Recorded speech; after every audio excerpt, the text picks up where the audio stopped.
Okay, that's why I asked you. Okay, that's how you prepare and warm up for a session. It's Peeragogy in action on Monday at 1, and we are waiting for a few more of our peeragogues. As they're not similar to demagogues, but Very different, very very different. different. Probably the polar opposite of demagogue. Yes. But we have this session every Monday at 1, and we are co-editors and contributors to the Peeragogy project, Peeragogy Handbook, and all things peeragogy, which means, Karen, what does it mean? Peeragogy is hard to define. No, it's not all that difficult to define. Peeragogy is basically getting a group of people together who would like to learn the same thing. It could be anything. It could be learning how to upload a video on the internet. It could be learning how to fix your kitchen sink. And getting a group of people together who want to learn the common thing, and then deciding who has what skills and knowledge in that field, and then going from there, defining goals little by little. And in Peeragogy, we have we're practicing what we're doing is sort of on the meta level. You know, is in producing the handbook, we learned how to create a book. Right. You know. Right, and right now we're working on the book. We're working on editing it again, proofreading it again. We're always interested in new case studies for the book.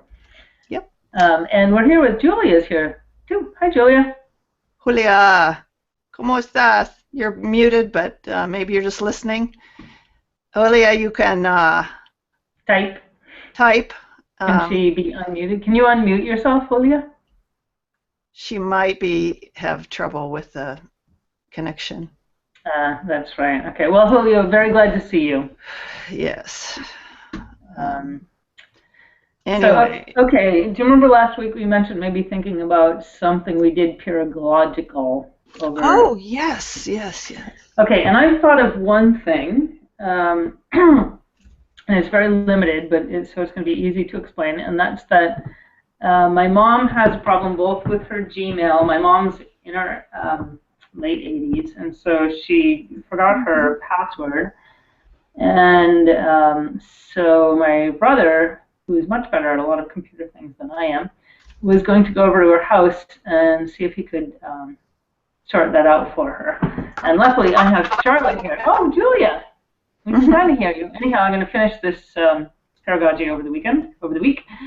I've got Charlotte, who knows a lot about social media and digital. And I'm sorry, we're going to have to mute her again.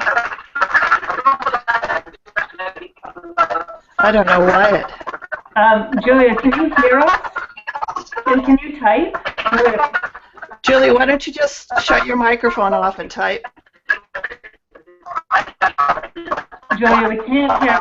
We can hear your fractured voice, but we can't hear anything you're saying. So if you could, Julia, if you could go to the left-hand side of the screen and select messaging. I'm gonna put her out.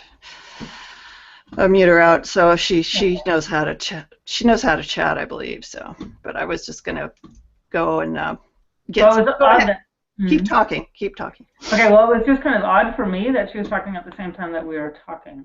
But I wonder if that would be an interesting thing for me to learn, is how how these Google Hangouts work and what just happened. Yeah, I could explain it to you, but why don't you continue with what you were doing? Okay, so my mom's having trouble with her Gmail, and my brother, and I thought he knew more about it than I do, but he knows a lot more about coding and things, and apparently I know a lot more about using from the user side of a lot of the social media and social network things and emailing. So then in the process we discovered that, are you still there? Yeah. Okay, somehow I lost the screen.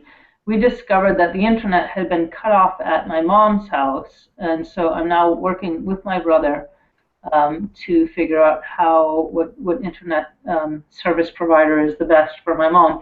And my brother and I both realized that we have different skills than we had thought we had. I thought he had skills that he doesn't have, and he thought I had skills that I don't have. And vice versa. So it's been, we're working together to solve a very basic problem. And that was two people working together to solve a third person's problem. So for me, that was probably the most pedagogical. Yeah. Don't know. And you? Wow. I think it has to do with IPNI, which is kind of one of our pilot projects. Yeah, good point. Yeah? Not yet what? No, I said good point. Okay. Okay. And, yeah? Just we've been emphasizing the collaboration aspect of things. Our theme this year is collaboration is the new competition. And can you not get the you can't get the screen, Karen? I'm having problems here. Okay, well, I can hear you fine. Just do. Okay, I think I fixed it. Yeah, Alt-Tab is a good way to switch between screens, but. Okay, well, somehow I have the video recording of you 5 minutes ago. Okay, well, I'm hearing two things. Okay, shut that screen down. Close that screen. Okay, right. Now, where is this screen? Go to Alt-Tab. Okay, I got it, I think. Okay. I think. It says you're about to join a Hangout. Okay, got it. No, you're already in the Hangout. I know, I just closed it down, though. So the problem seems to be gone for me. Okay, okay. So I think you're already in a video call. Take me there. Yeah, go there. You don't need to return to current video. Okay, so I guess somehow I was listening to the recording of what you and I had said 2 minutes earlier and listening to you speaking live. That's because you had the player going, and you can't do that when you're in a video Hangout. Okay. I don't know how I did that, but I was just trying to. And people do it all the time and click the player and Okay. So yeah, with IPNI, that was very pedagogical. We had a board meeting. Yeah, it was. That's the Independent Publishers of New England, where I'm currently president, and just trying to emphasize the model of project teams instead of committees or hierarchy of officers that dictate what the program is for the organization. So we came down to Charlestown and had our board meeting, and I think this board has gotten that message. It can't be. It's an onerous project if you can't distribute the tasks among not only other board members but members of the organization. So I thought we were really successful in allocating and distributing some of those project areas, and people seem to very much take be excited about, and empowering. I think what it's not that me that did it. I hate to say that I did it, but when you give somebody control or direction over something, they feel really they can feel really good and empowered and excited about it. So I think that's what happened with some of the new board members. And then Paul and Brian were also very encouraged. They're incumbent board members, and to see that. And I think Paul then took on more, or he was able to say yes on the treasurer thing, because he could see that it wasn't going to be. And having Monica there, our bookkeeper. Right. Yeah. It was nice that she joined us. Yeah. So. So that's kind of one. I mean, it was a very pedagogical thing, and for me, I think, or for someone who tends to sort of organize people and get things going and stuff, just letting people have their their own project area Mm-hmm. and determine, or find out other people who can help them. So it isn't all coming from one person or one core group, and Right. it still takes some maintenance to get people kind of moving in the same direction, I guess. And Peeragogy itself is still striving to do that. But that was, it's a difference from the way we used to run the organization. So yeah. Right. And fun. It's more fun. It's way more fun. It warms your heart to see people turning on to something that you really believe in. And believing in the thing that you believe in, and bringing new ideas to the thing that you believe in. And watching it morph is fun for me. Yeah, and then you go into the boardroom and you're not exactly sure. You have your goals, and everybody has their goals, and you come up with something new, and it's exciting. Yeah, and we had some sort of spirited discussions about, how to manage the membership registration, and right. That was good. And, it's okay. We all care about each other. Coming together in a physical or a virtual way, but a physical, real person way that's kind of ideal. And then next best is this. I thought that our discussion about how best to organize communication was fantastic. And Google Hangouts, I didn't really know that much about it going into the discussion, but I learned a great deal about why Google Hangouts is currently kind of like the most effective means for doing virtual meetings. And I thought it was fascinating. Hi, Charlie. Charlie. Oh, Charlie, you're muted. Buen provecho. Hey, lady. How's it going? Good, you. We're talking about how what we did peeragologically over the week. Anything fun? What have I done peeragogically? I did. I watched the fun penguins video that Charlotte shared. Cool. That is peeragogy. It really is. That was definitely. Yeah, I guess.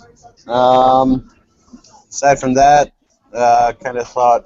I don't know. I guess. I think we've discussed this, but something like was reading a textbook for grad school, and like it was like this textbook's pretty dense, but it's about like certain rash measurement models, and like the textbook was put together by a bunch of different professors.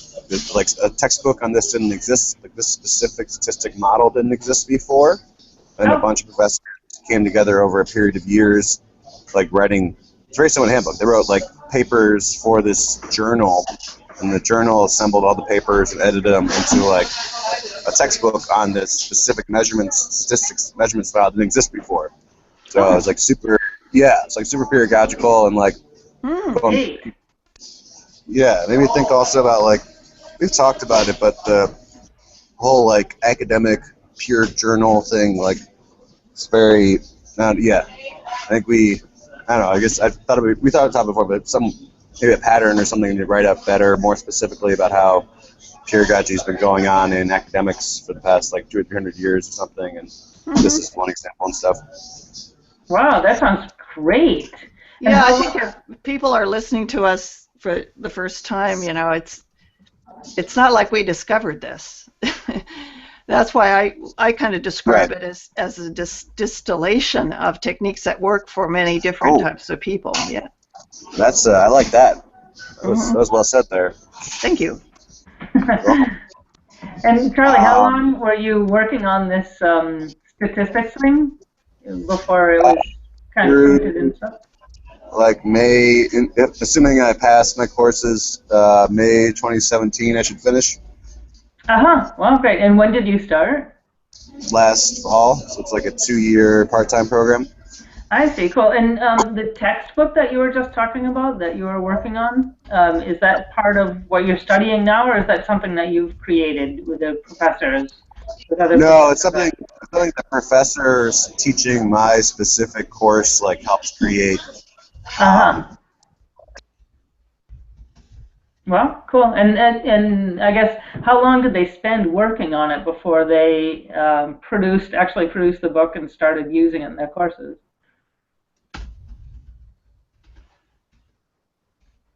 Charlie, are you there? I think he's offline. We're having people's.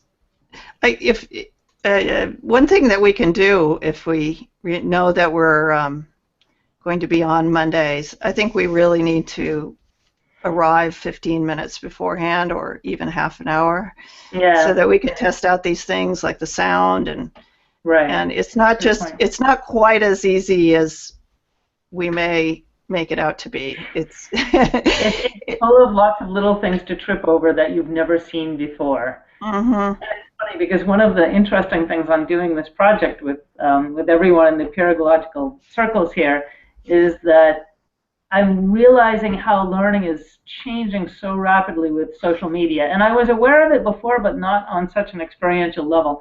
And I'm so accustomed to learning something when you do the same thing, I don't know, 5 or 6 times, or you study the same, like whatever. I worked with training Mhm. horses, and I was just watching a video on changing the shoes on the horse's feet. And I had forgotten about doing that and how important it is to do different techniques with the horse. And I remember, like learning that slowly over time. But once I had it learned, it didn't change. I mean, it changed a little bit with the horse and the farrier, but Mhm. whereas with this, the problems that I run into with digital, learning something digital, is that the problems are always changing. And so I can get a general idea of what I have to do in order to connect to a Yeah. Hangout, for example. But then, 2 months down the line, something changes. And I remember Right. when that started with Gmail a couple of years, or no, it was probably about 4 years ago when Gmail started changing the way they set up the screen every now and again. I remember like, what? No, they can't do this. I learned how it worked, and now I'm I know confused. it's a whole different mindset, and Melissa was talking about that today in our meeting. Just like it's a moving target publishing. It's just crazy. And Right, but right. Well, this anything. is Hmm. oh sorry just and I think with peeragogy, if you get enough people who kind of know something about it, and you have a sort of common place to gather like this. Hmm. Um, like the Hangout, or like Right. a blog, or a community on Google Plus, or you know, all that kind of stuff.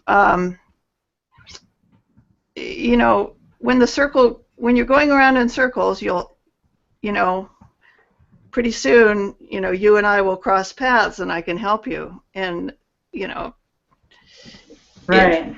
it it requires a lot of. I mean, technology definitely helps, but it also it's a moving target. Hmm. Yeah, no, I liked what Charlie mentioned about, pedagogy has been going on since, people began Hmm. learning things, since the beginning of humanity. I'm expanding on what Charlie said. Hmm. But now it's kind of being formalized on a meta level, and I think that's Yeah. fascinating. I had one Yeah. question. I can see Charlie's still with us, but somehow he can't speak. But I have a question, Charlotte, that you might understand, because I'm still trying to get my head around pattern languages, what they are and how they're related to pedagogy. And Hmm. Charlie mentioned maybe writing a paper about pattern languages and pedagogy, and I was wondering if I'd imagine that you probably understand what he was talking about a lot more than me. Well, I'm in the process of understanding. I went to that Hmm. conference on pattern languages, and I mean, in a way, I think just disregarding the word languages, Hmm. it's just things that work, and they're once removed from the specific of a certain topic or domain, as they call them in pattern language culture. But um, it's kind of like you take it up and you say, this is the context. You're in 20th century urban society, you say. That might be Hmm. a context. Um, and these are things that work, approaches to specific problems that sort of work. So you know that in order to um, in order to move a project forward in your workplace, you need to get people's buy-in, for example. Okay.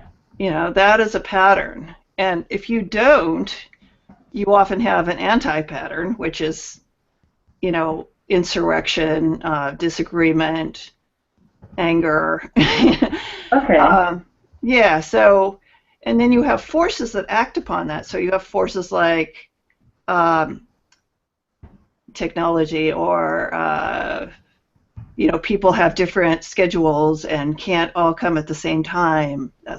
Those are things that act to, you know, they just have an effect on it, or not that they Okay. can.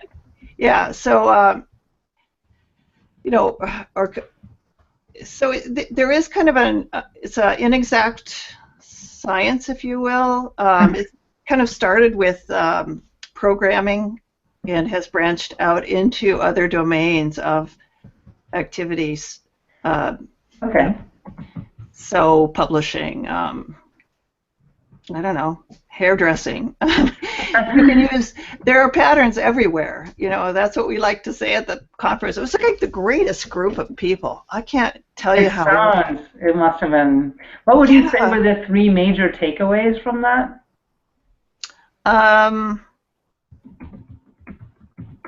I learned how to workshop a paper. I do a writer's workshop.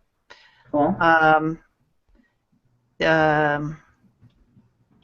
Being, gosh, takeaways. Yeah, it's been a while since I've been there. No, I know. I keep trying to get my head around it. I've read a lot, but it doesn't seem to Yeah, sink in. there are formula, or Christopher Alexander, the architect, was the one who kind of originally came up with this discipline, and so he did it in architecture. And you know, what is a home or a building? What are the patterns that make it like a good one, or a productive one, or a functional one? Okay. And so there are conventions that he used in describing these patterns that people still use, and those are the context, the problem, the context, the forces, and the resolution, or what's next, we used in our peeragogy patterns. So, and many of them overlap for different types of disciplines. You could take one for education maybe and use it in engineering. Okay. Oh, fantastic. Thanks, Charlotte. That made a lot of sense, actually. Oh, good. Now I have a much better understanding. I didn't know what they were when I started reading peeragogy and editing the book, the handbook. One of our, George Brett, who is now left us, or you know, he's passed away. He and I just started, you know, we had these separate sessions and just, you know, we just hashed it out. You know, what does this mean?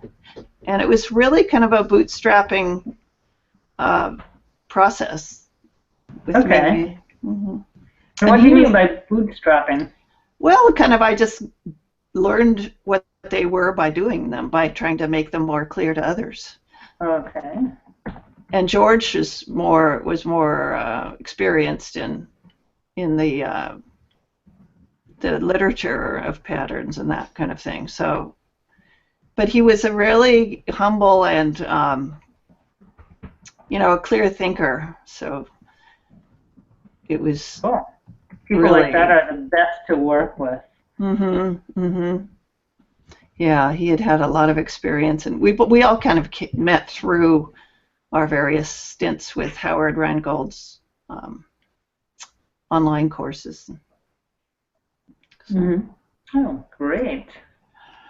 Yeah, I think on the board there are a lot of people who I really admire, who are just quiet and humble and really, you know, really strong.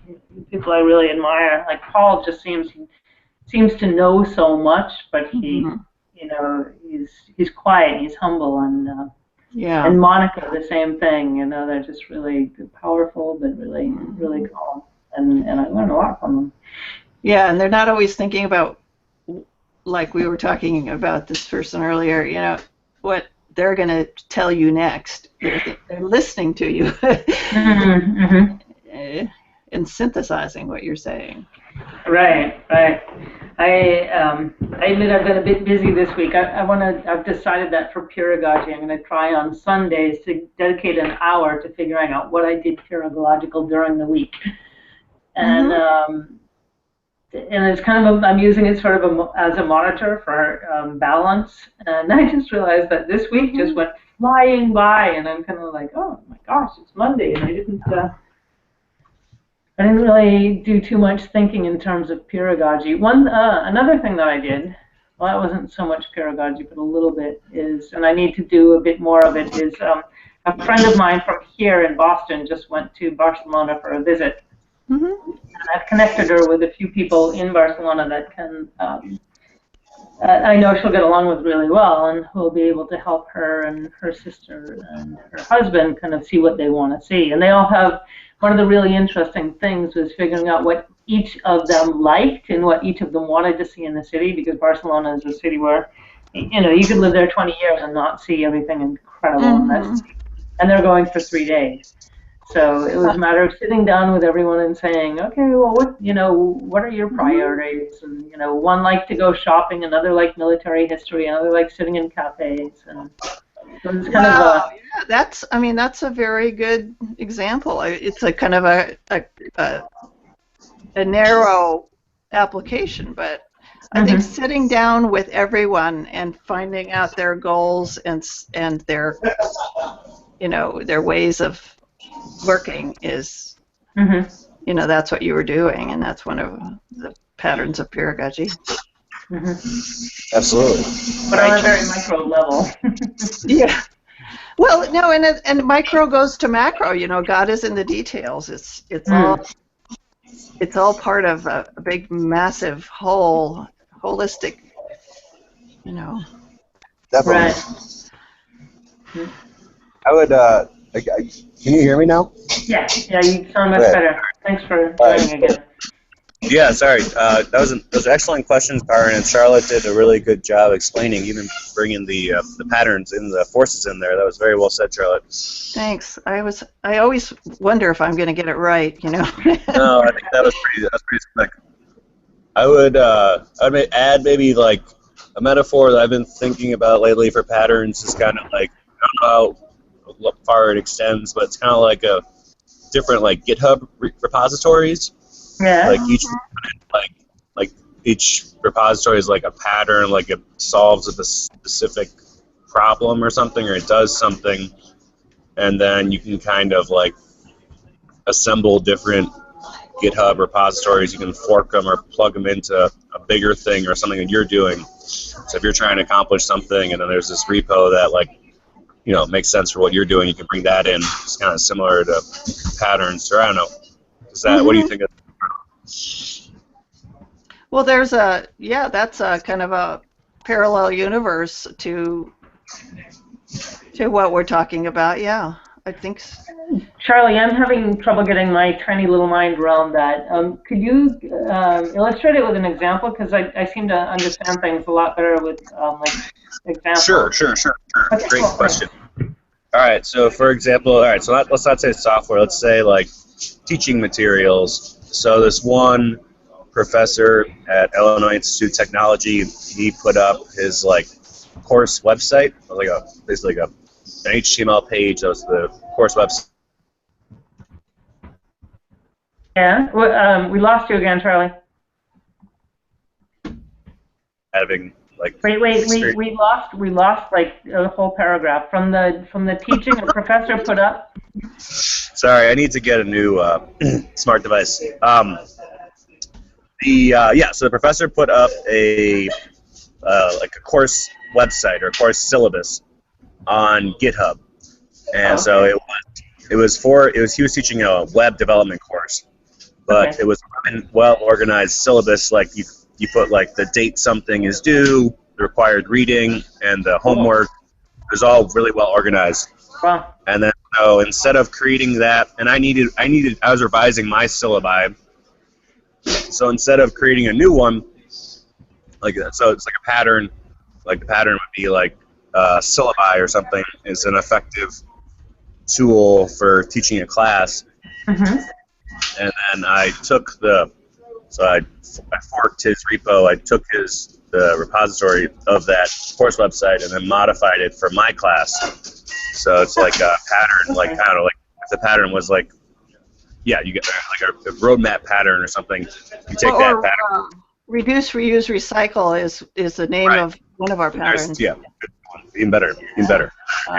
Cool. So you take that, like if you were reading the handbook and then you saw that, like you take that idea or that pattern and bring it into what you're doing.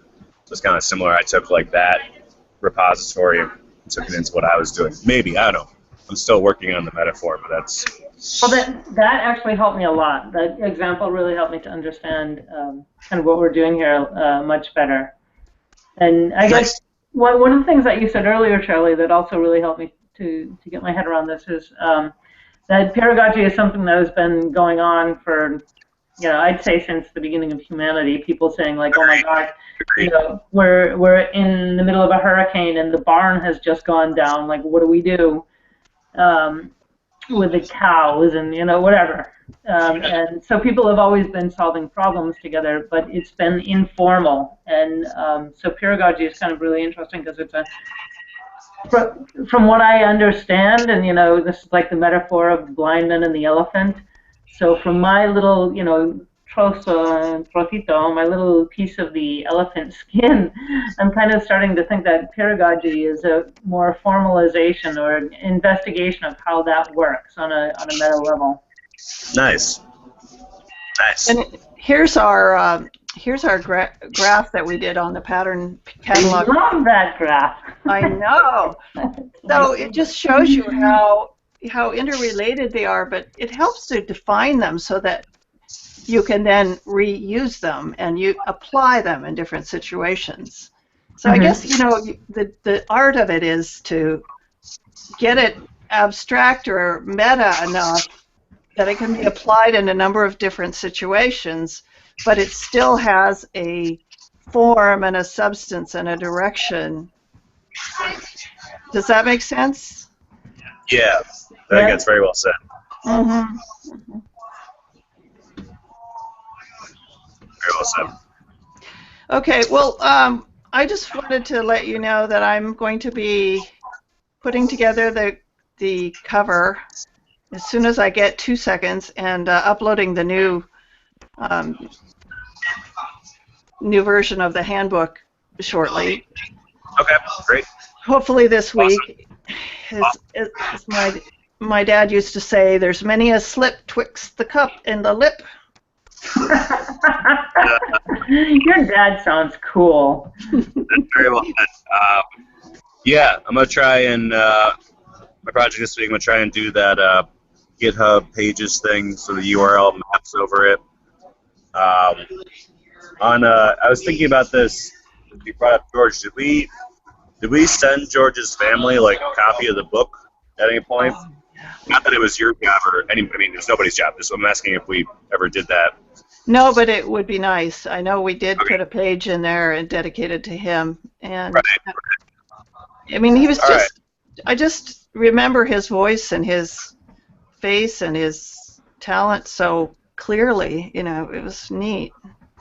No, yeah, it was amazing. So, and the page looked really good. Maybe I don't know. Maybe like if you sign one, maybe I don't know, sign one and then ship it to me or something. I could sign it. Okay, and then we can that's send a great idea. I can sign it. I need to send your copies to you. Did you order some? No, I didn't get those. So maybe one of those, just sign it or something and write something to George, sure. and then I'll do that and try and get it off. Cool. Yeah. All right. Okay. Those are all good action steps. Yeah. All right. I think I gotta head out, but always great to talk to you, ladies, and I'll try to looking forward to next week and talking in between. Okay, maybe we can get a Sunday session going. Yeah, I'd be down for that.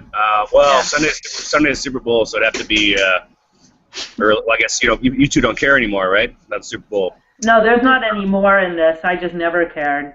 We would prefer to they spent the $2 billion or whatever on Oreos. No. Oreos. polar bears. I don't know. Additional educational funding. You know, that's yeah, maybe we could get a you know, they do the Super Bowl commercial sometimes for like they have contests. Maybe we could get the Super Bowl commercial sometime. And we could say that. We could put that out there. It would have to be a 2-hour commercial though. We now pause for this long commercial break. Yeah, because we have to give each of our peeragogues like a little platform and a little thing to say. And then you don't have to run to the fridge. You can take off and you're not running to the fridge for the beer. You're running to your local restaurant for dinner during that advertisement, and then coming back and watching the rest of the game. You can have a 5-course dinner by the time we're done.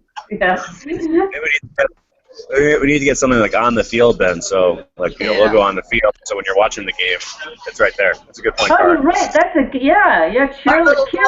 cheerleaders. Cool. Yeah, or maybe somebody could rush the field, like strategy written on it or something. That'd be cool. Yeah, we could have the marching bands, form the globe and the little. Yeah. A lot of possibilities here. All right. The male organ that some did you see that? Some band formed that instead of what they were supposed to. What are you watching, Charlotte? That's the internet. Jeez, that's pretty spicy marching band stuff. I know, it was crazy. I think it might have been an accident, but they suspect these sort of people. So I'm going to stop the broadcast. All right.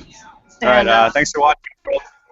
Yep, we'll see you next Monday at 1 UTC -5 Eastern Time. Boom. Bye.